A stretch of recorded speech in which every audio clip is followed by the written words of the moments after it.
Perkenalkan, nama saya Sitasbi Tawidullah. Perkenalkan, nama saya Muhammad Hafiz Ramadan. Perkenalkan, nama saya Tegar Maulana. Perkenalkan, nama saya Gafari Fayaz. Oke, yang pertama, profil produk. Starbucks Corporation merupakan perusahaan kopi dan jaringan kedai kopi global asal Amerika Serikat yang berkantor pusat di Seattle, Washington.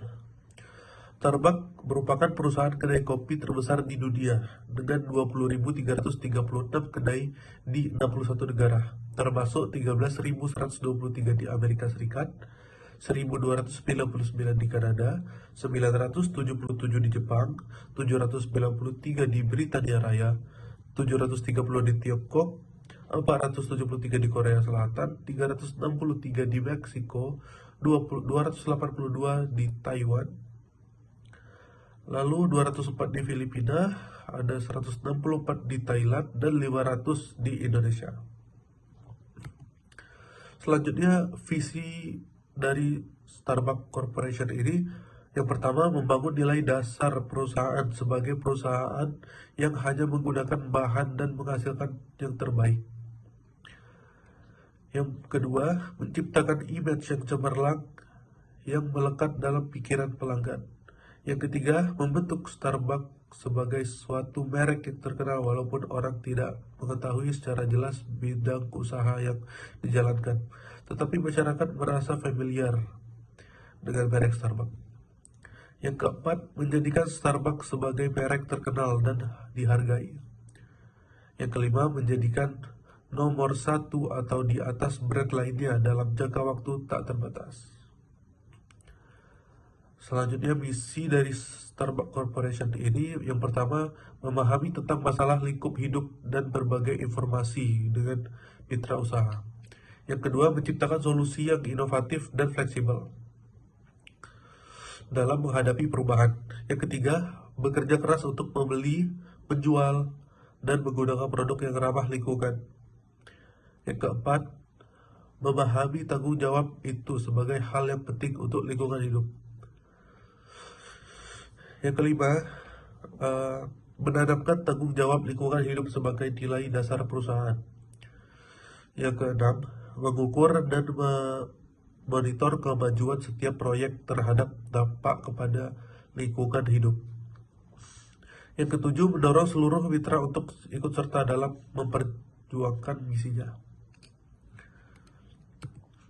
Lalu selanjutnya, tujuan dari Starbucks ini untuk memberikan inspirasi serta merawat jiwa setiap manusia, tiap orang, secangkir kopi dan satu lingkungannya pada satu waktu.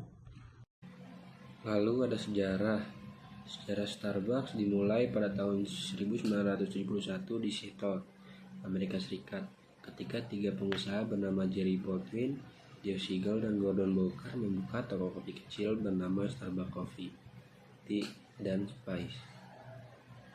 Nama Starbucks sendiri diambil dari karakter utama dalam buku Moby Dick, karya Herman Melville. Pada awalnya Starbucks hanya menjual biji kopi yang dipanggang, tapi pada tahun 1987 mereka mulai membuka gerai pertama yang menyajikan kopi siap minum. Sehingga pada tahun 1987 Howard Schultz, seorang pengusaha kopi, bergabung dengan Starbucks sebagai direktur pemasaran dan pengembangan bisnis. Hingga akhirnya Howard Schultz kemudian mulai menjadi CEO Starbucks pada tahun 1987. Pada tahun 1992, Starbucks akhirnya melantai di bursa saham Nasdaq dan mulai berekspansi keluar Amerika Serikat dengan membuka gerai pertamanya di Tokyo, Jepang. Kemudian Starbucks membuka gerai lain di Kanada, Inggris, dan negara-negara lain di seluruh dunia. Hingga akhirnya pada tahun 2003 Starbucks membuka gerai pertamanya di Indonesia. Lalu ada produk. Elemen pertama dalam strategi marketing mix yang diterapkan di Starbucks adalah produk atau produk. Dalam elemen produk berfokus pada produk atau layanan yang disediakan oleh Starbucks, di mana produk utama yang disediakan oleh Starbucks adalah berbagai jenis kopi, seperti kopi hitam, espresso, latte, cappuccino, dan masih banyak lagi. Selain itu, Starbucks juga menyediakan berbagai jenis non-kopi, seperti teh, coklat panas, dan minuman segar. Selain menyajikan berbagai minuman segar dan makanan ringan yang enak, Starbucks juga sangat memperhatikan kualitas produknya, mulai dari biji kopi yang dipilih hingga proses pembuatan minuman, di mana biji kopi yang digunakan oleh Starbucks adalah biji kopi berkualitas tinggi yang diperoleh dari berbagai daerah di seluruh dunia. Starbucks juga menggunakan bahan-bahan berkualitas tinggi untuk membuat minuman lainnya seperti susu, sirup, dan whipped cream. Selain memperhatikan kualitas produknya, Starbucks juga memperhatikan kemasan produknya, di mana kemasan yang digunakan oleh Starbucks memiliki desain yang menarik dan elegan. Kemasan produk Starbucks juga dirancang sedemikian rupa hingga mudah dibawa dan tahan lama. Selanjutnya ada price. Starbucks menggunakan strategi harga premium, yaitu menetapkan harga lebih tinggi dibandingkan dengan pesaing mereka.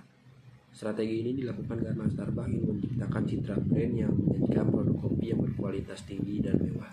Selanjutnya ada place dan promotion. Untuk place sendiri, tempat atau lokasi gerai sangat penting dalam strategi pemasaran Starbucks karena dapat mempengaruhi keputusan konsumen dan meningkatkan aksesibilitas produk mereka.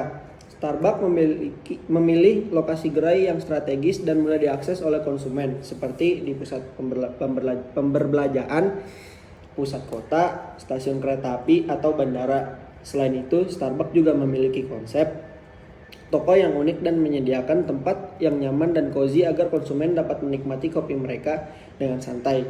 Konsep toko yang unik ini memungkinkan Starbucks untuk membangun pengalaman yang menyenangkan bagi pelanggan mereka. Untuk promotionnya sendiri, dalam hal ini Starbucks melakukan berbagai macam promosi untuk membangun kesadaran mereka dan memperkenalkan produk baru kepada konsumen. Beberapa strategi promosi yang dilakukan Starbucks meliputi iklan, direct marketing, sales promotion, event sponsorship, dan public relation. Starbucks juga melakukan iklan melalui berbagai media seperti dengan menggunakan sosial media. Biasanya iklan lebih Starbucks menyoroti kualitas produk mereka, pengalaman unik yang ditawarkan di gerai, dan berbagai inovasi menu terbaru mereka. Hal itu dibuat agar iklan Starbucks menciptakan citra merek yang kuat dan membuat konsumen tertarik untuk mencoba produknya. Selanjutnya ada people.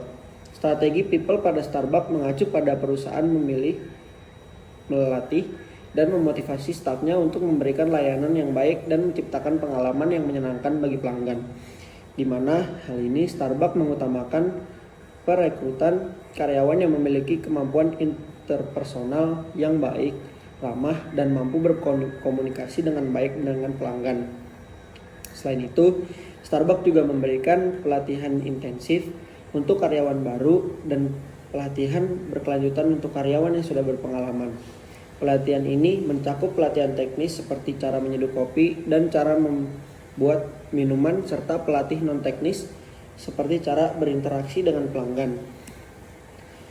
Selanjutnya ada proses.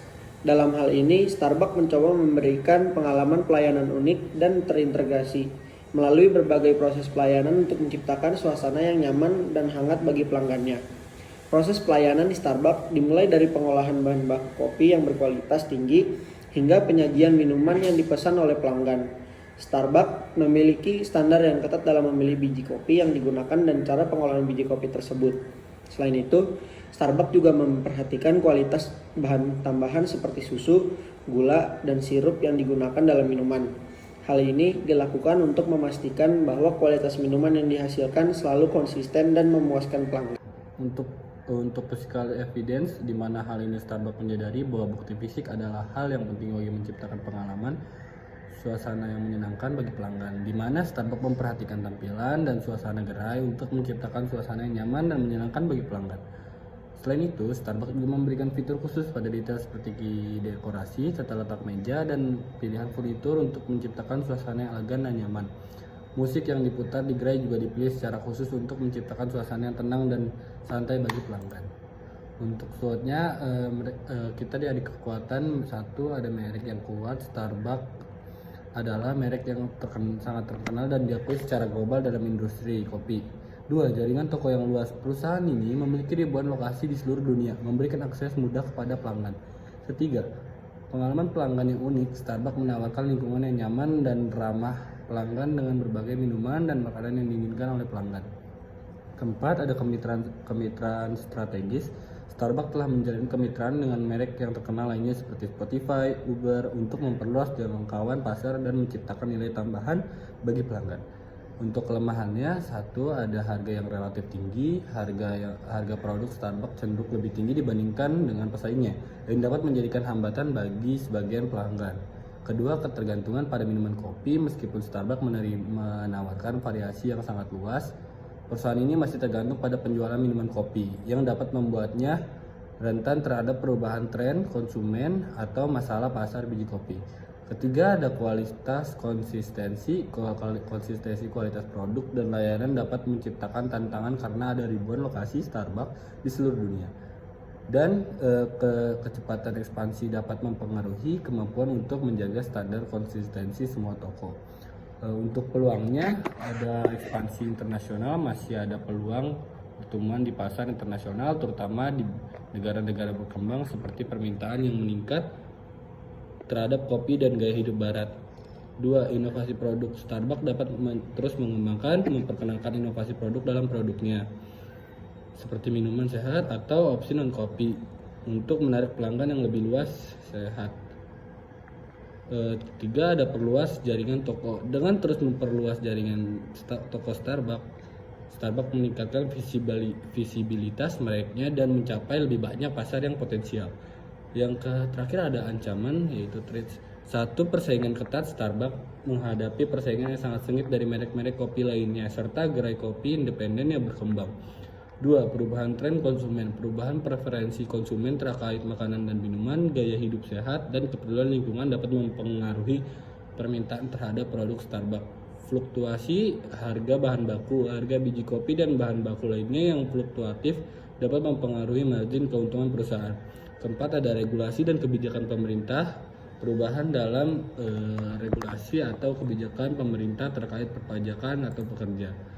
Untuk kesimpulannya, dari penjelasan di atas dapat disimpulkan bahwa penerapan strategi marketing mix yang sangat penting untuk meningkatkan penjualan dan membangun loyalitas pelanggan. Salah satu contohnya adalah Starbucks, yang berhasil mengaplikasikan strategi ini dengan sukses dalam bisnis kopi mereka. Keberhasilan Starbucks dalam menerapkan strategi marketing mix ini dapat memberikan banyak pelajaran berharga bagi bisnis lain. Anda dapat belajar dari Starbucks untuk membuat bisnis Anda lebih memfokuskan pada pelanggan, menemukan keunikan produk, mempertahankan konsistensi merek, mengadopsi inovasi produk, dan memanfaatkan teknologi dalam pemasaran. Nah, untuk sarannya ada beraneka produk. Selain kopi, Starbucks dapat terus mengembangkan produk dan memperkenalkan produk baru yang dapat menarik pelanggan yang lebih luas. Ini bisa mencakup minuman, non-kopi, makanan ringan, atau makanan sehat untuk memenuhi kebutuhan preferensi pelanggan yang beragam. Memanfaatkan teknologi. Starbucks dapat memanfaatkan teknologi untuk meningkatkan efisiensi operasional mereka dan memberikan pengalaman yang lebih baik. Contohnya adalah mengembangkan aplikasi seluler yang memungkinkan pelanggan memesan dan membayar sebelumnya, serta menghadirkan teknologi inovatif seperti mesin pembayaran swakasih dan pengenalan wajah untuk meningkatkan kecepatan dan kenyamanan transaksi. Sekian dari saya, kurang lebihnya mohon maaf. Wassalamualaikum warahmatullahi wabarakatuh.